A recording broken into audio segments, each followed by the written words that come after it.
say we've lost our way, but waiting patiently in everything is truth. How can we be the change? How can we start this change? Let's take a step back from the brink, look into each other's eyes, reach out for that central link and organize.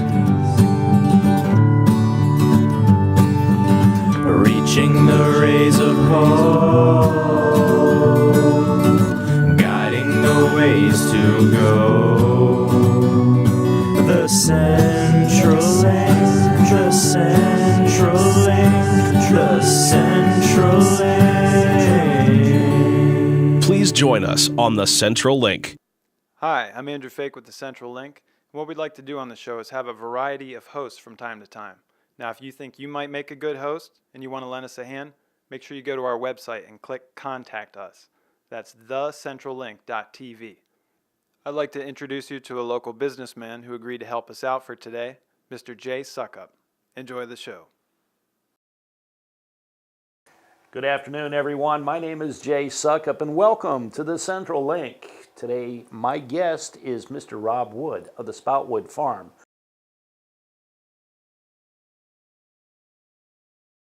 Where did the name Spoutwood come from? Well, we had hatched this idea of living on the land by going to see a piece of property that was called the Spout because all the ships from that part of the world, before they went across the Atlantic, they would come and get the sweet water of the spout. So they would fill up with the water spout, and it was up for sale, and we tried to figure out how in the world are we ever going to pay for a place like that. But we hatched this idea, and the Spout was the place it happened. We added our name to it. So when we got up to Pennsylvania, Spoutwood is what we called it. Can you tell us a little bit about how does one get involved in a CSA? What do they expect? CSA is really where people will pay a subscription fee up front, which helps the farmer out because the expenses are usually in the beginning and of the season. And for a certain set number of weeks of vegetables, sometimes fruits are involved, sometimes other things like breads or cheeses, meats, things like that are involved. For us, it's mostly the vegetables. And we give 24 weeks of vegetables for two set amounts, you know, a medium share and a large share. Well, you say you'll deliver to Baltimore? And we deliver to Baltimore. What other locations do you deliver to? Hanover, York, Cockeysville, and the farm, pretty much. Yeah. So we have 100 families or 100 shares, whether they're the large or the medium shares, and people will get their regular vegetables each week. Well, I'm hungry already. Yeah, well.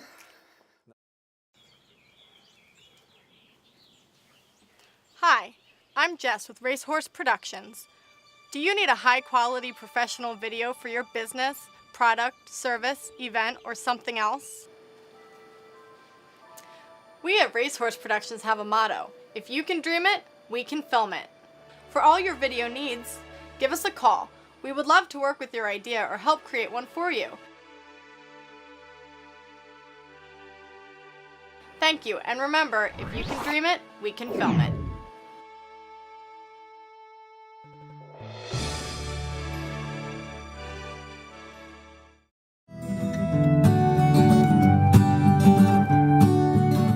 Really want to move now into the education much more than we ever have. A program that we want to do everywhere is called Teen Battle Chef. That's the one that sounds really interesting because you and I both know that children have issues on what they eat and the ongoing size of children that has become an issue. So tell us a little bit about this. The obesity, exactly. Best way to fight obesity is have kids involved in the harvesting of food, knowing where it comes from, and then this next step after you get the food, what do you do with it? These teenagers who are trained in culinary skills, nutritional skills, and about where the food comes from and how to prepare it according to, tasty multicultural recipes from very different cultures. And it's amazing to see how they come alive when they're talking about these things they've just prepared, and this quesadilla that they made right on the spot from stuff from the garden. How good it Now, can taste. I don't think the general public is aware that you're kind of a grassroots program for this. Yeah, the Teen Battle Chef program was started by Family Cook Productions, a project of Lynn Fredericks up in New York City. And we just happened to have a CSA member whose daughter was working for her. So we became the first farm in the country to have this program. And we're just really getting it off the ground now. And Dr. Oz and his health corps is taking up, in all of his locations, taking up this Teen Battle Chef, as a way to promote healthy eating. Excellent. Kids teaching kids. Excellent. It's a win-win thing.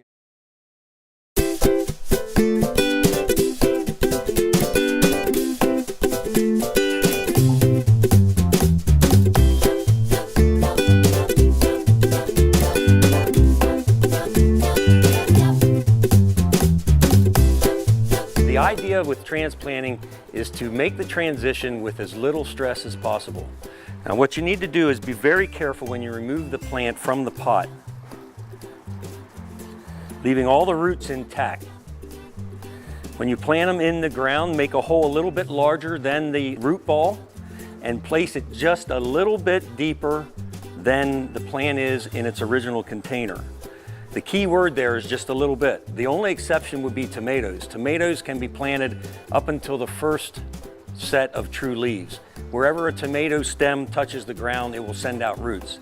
But that's an exception. Now remember, all the roots, even though you plant it, are still in this ball. So you need to water regularly for the next several days. Whether the ground surrounding it is damp or not, the roots are in this little ball. So until they spread out, it takes a little additional watering and a little more care. My name's Dave Miller from Miller Plant Farm, and thanks for joining us for your garden tip of the week. You have other activities on the farm. There's an upcoming festival that's coming, a fairy festival? Yeah, it's May 4th, 5th, and 6th, Friday, Saturday, and Sunday. Friday is the day when kids are most welcome. Well, they're welcome all 3 days, of course, but it's the special Kids Day on Friday, and then Saturday and Sunday are the heaviest days. It's a family fun festival for everyone. But we started in the 90s when a friend of ours, she said, I do this fairy reading, I do this fairy gathering, and if I had a farm, you know what I'd do? I'd do it outside. I'd have this big celebration and everything. So we said, what sounds good to us? And we threw a little fairy tea party. And we had 100 or 200 people the first year. Right. And now we get, the most we've ever had was like 16,000 people a couple years ago. We celebrate everything having to do with nature, the spirit of nature. Humans always celebrated. They always had their special celebrations throughout the year. They celebrated the rhythms of nature. And that's actually the point where nature now, more than the equinox, in March, if you're in the middle of March, it's not really spring coming alive yet. But when you get to May Day, everything's popping. Leaves are out in the trees, everything's humming. I mean, you know that summer is going to be coming around the corner. Well, Rob, let me ask you, what can families expect to see? Every kind of music and dance that you could think of. We have the maypole dancing, where any age can dance around the maypole, and that's been done for thousands of years. Kids can come in and they can make their fairy wands or their fairy dust to sprinkle magic around. We have 4 tribes that come together for the crowning of the king and queen of the May. It's its own just grand celebration. The health tip of the week or any advice on this program is for educational purposes only and is not intended as a replacement for qualified health care. Please consult your physician or healthcare provider before making any changes or starting new treatments. You know, next to oxygen, water is our most immediate and urgent survival need. The experts tell us that when we're born, it's close to 90% water because we've been floating in water for 9 months. And the longer that we're out of the womb, the more likely we are to become dehydrated. You know, the experts suggest that a good sort of rule of thumb for drinking water is to drink at least 1/2 your body weight in ounces. So let's take an average weight of 150 pounds. Half of that would be 75 ounces. So you might want to start using that as a good, sort of a guideline. And some things that you can do to improve the effectiveness of your water. You can add lemon to it and make it a little bit more alkaline. You can add trace mineral drops and make it a little bit more alkaline, which can be very helpful. And you can really up the octane, so to speak, by adding chia seeds. The chia seeds actually absorb water, and when you swallow them, it's almost like having time-released water. So be sure to get plenty of good, clean water and experiment with some of these ideas for upping the octane. I'm Willa from Sunnywald Natural Foods with the health tip of the week. Sunnywald Natural Foods. Good health comes from the farm, not the pharmacy.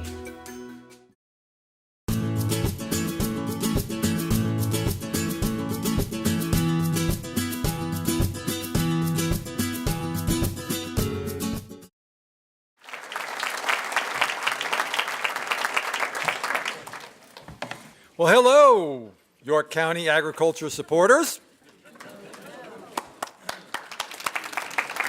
Aren't we bullish and cowish on York County agriculture? You want me to say that again? And since you're going to be hearing a lot about this organization in the months and years to come, I'd like you to repeat after me. York County, buy fresh, buy local. All right, beautiful. Now, how many of you here are either eaters or producers in York County? Please raise your hands. All right, now see? That's a pretty good percentage here, isn't it? It's been said that $900 million is spent for food in York County, but only less than 0.5% is actually stays in York County. Isn't that a travesty? Let's keep those dollars local. Let's build a local food system here. In fact, anyone growing or producing or consuming food products in York County or adjacent counties are eligible and most welcome to join us. Last year's farm stand tour brought over 200 visitors out to visit at least 4 local markets, and they spent $2,600 locally on that one day. Another highly anticipated project, this is a game changer, people, for the chapter is the York County Food Guide. Think about that, the York County Food Guide. Food guides are being done all over the country. This will be the first time in York County, showing you where the food is, where you can go and get it in York County. As I mentioned before, the food tonight came all from York County. In 1958, I think in the 27th, I think something like that, we had 1.5 feet of wet snow. So there you are. Anyhow, we have our next what's called Agricultural and Farm Night at the York Revolution. That is June the 23rd, so mark your calendars. Everyone enjoys a good steak or burger on the grill or a nice pot roast on a cold winter day. But did you ever think about what happens to the parts of the beef animal that can't be eaten? Chewing gum, oleomargin, and shortening comes from the fatty acid base from fats. From the plasma protein from the blood, we get cake mixes, pasta, deep-fried batters, and imitation seafood. For the men, did you shave? And for the ladies, did you apply lipstick on your lips? If so, these are made from fats and fatty acids of beef. Last but not least, I can't fail to mention that leather is used to make footballs. Did you know it takes 3,000 cows to make enough footballs for one season in the National Football League? Indeed, the beef producer has ensured that we use everything but the moo. Statewide, you rank first in soybean and wheat production and second in turkey production. These rankings help strengthen Pennsylvania's economies. This permanent branding program, PA Preferred, makes it easier for Pennsylvanians to identify local produce and ag commodities. And it fits well with the theme tonight of buy fresh and buy local. Welcome back. Jay Suckup here with the Central Link. Our guest again, Rob Wood, Spoutwood Farm, and the local food involvement with York County. Yeah. Could you tell us a little bit about what's going on? Well, Jay, it's been kind of a natural progression. We've got into the CSA growing local food, vegetables. We're starting to get into, what do you do with that? How do you prepare that through the Teen Battle Chef? And that's going to be ongoing. And then I've been teaming up with a lot of good people in York. There's a tremendous interest in fresh local food. The Food Availability Task Force of WellSpan Health, just the local health provider. And why shouldn't they be interested in the health of kids and inner city York people? And we've kind of expanded that to the whole county.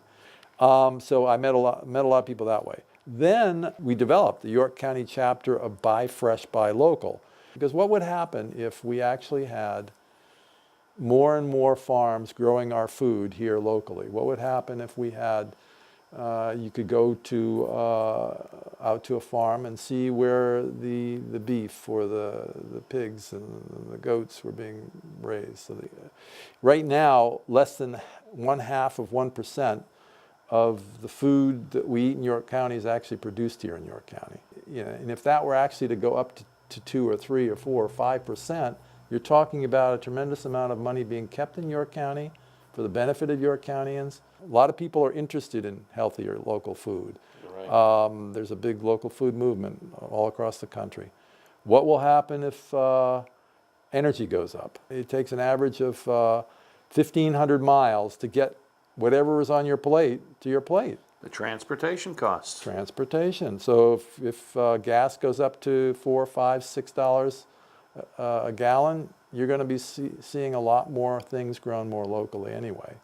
And then all the jobs that involves. So we'd like to increase that, get even more local. But we'd also like to get the milling of grains and beans and things like that grown here. What can the public do to help fuel this? Well, know where the food you eat comes from. Best thing is to know your farmer. Know the labels. If you can't pronounce those words on that label of the ingredients, you may not want to eat those things. I tell my son that all the time.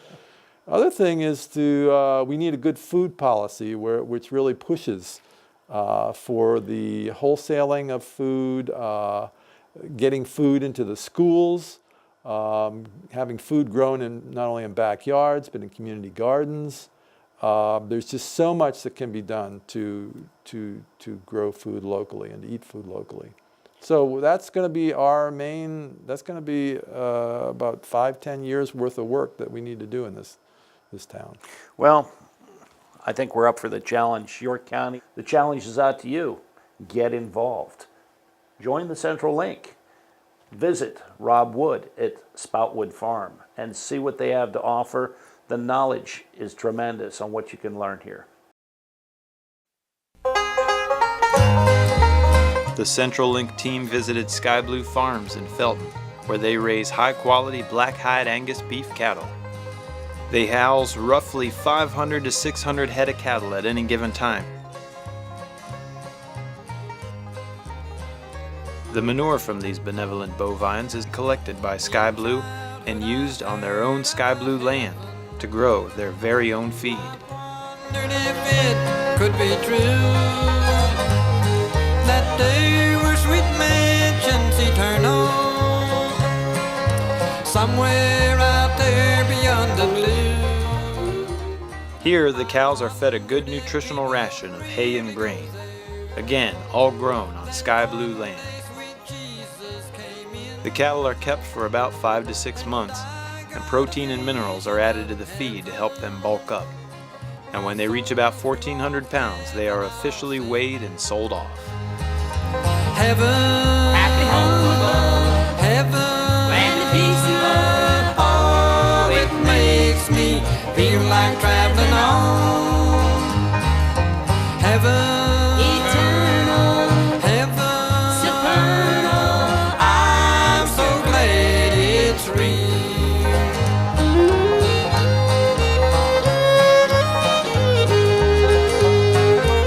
One of the buyers of Sky Blue dry-aged beef is the Roosevelt Tavern. The total distance between Sky Blue Farms, the butcher, and Roosevelt Tavern is only about 25 miles. How's that for local?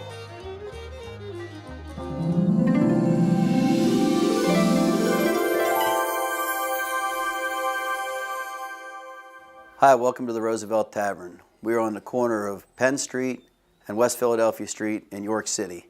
And we're going to give you a little short tour today. The original tavern was built in 1863.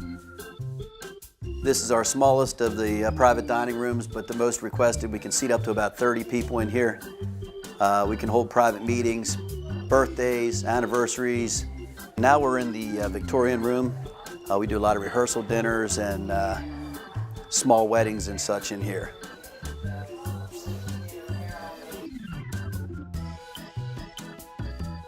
Yeah, now we're currently in the colonial dining room. This is our main dining room, and it'll seat up to 55 to 60 guests. And now we're currently in our pub or our lounge area, where we hold live entertainment on Fridays from 9 to midnight.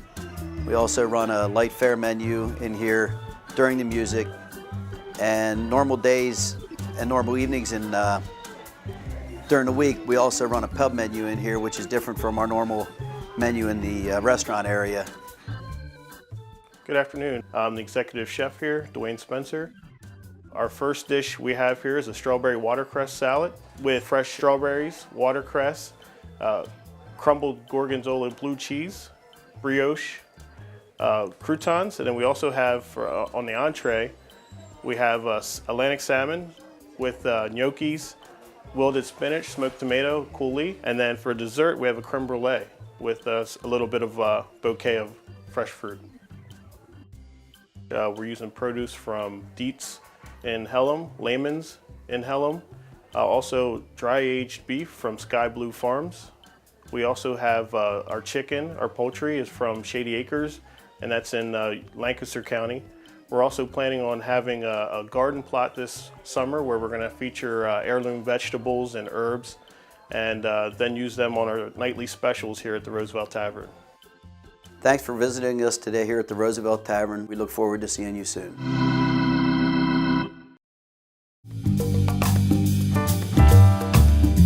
Hi, I'm Diane Delosier, and I'm the featured artist. My scenes are from the York County area, showing the beauty of the county in different seasons.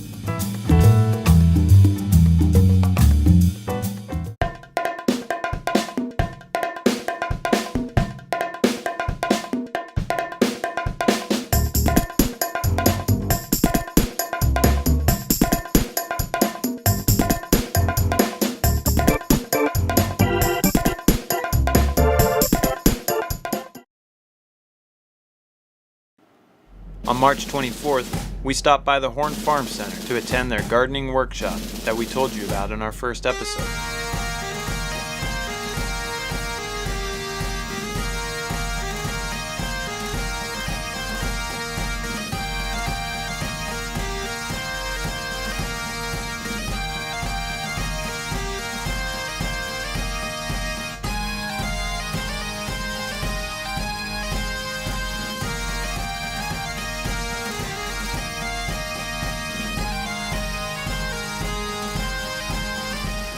Make sure you check out the Horn Farm Center website for more educational opportunities like this.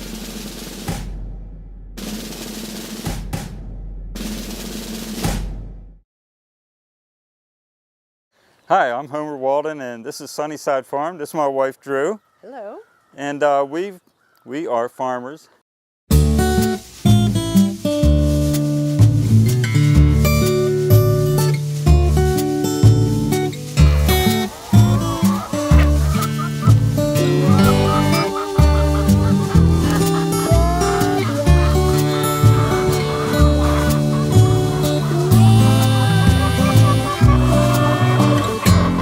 chickens, all the poultry, the chickens, the turkeys, the laying hens are all in movable, portable pens that Homer has designed and developed over the years to make them easy to move, whether you're a 70-year-old or you're a 10-year-old.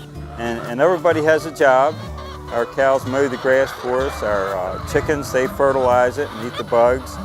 And we keep everything moving around on pasture.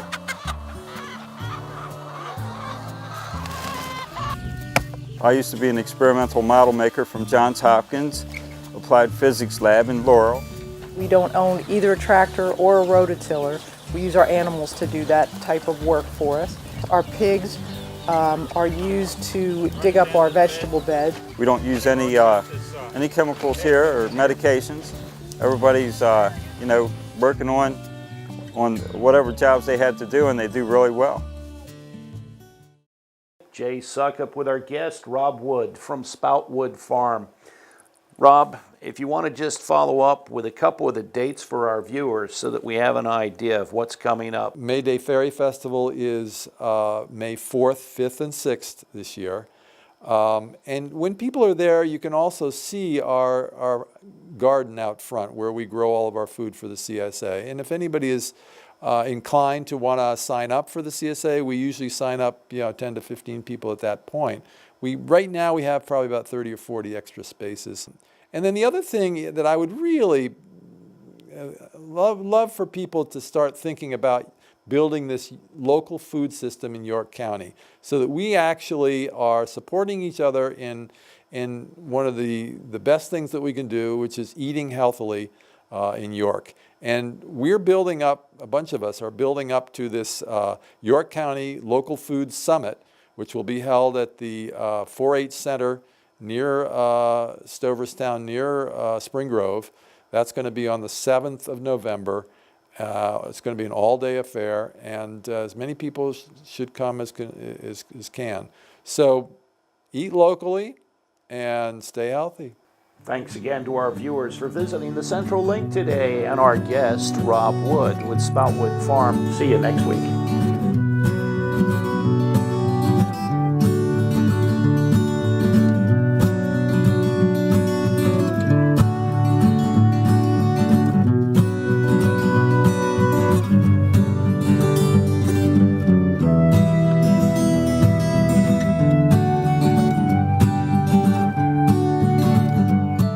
The Central Link aims to support itself through sponsors and advertising, as well as individual donations from viewers like you.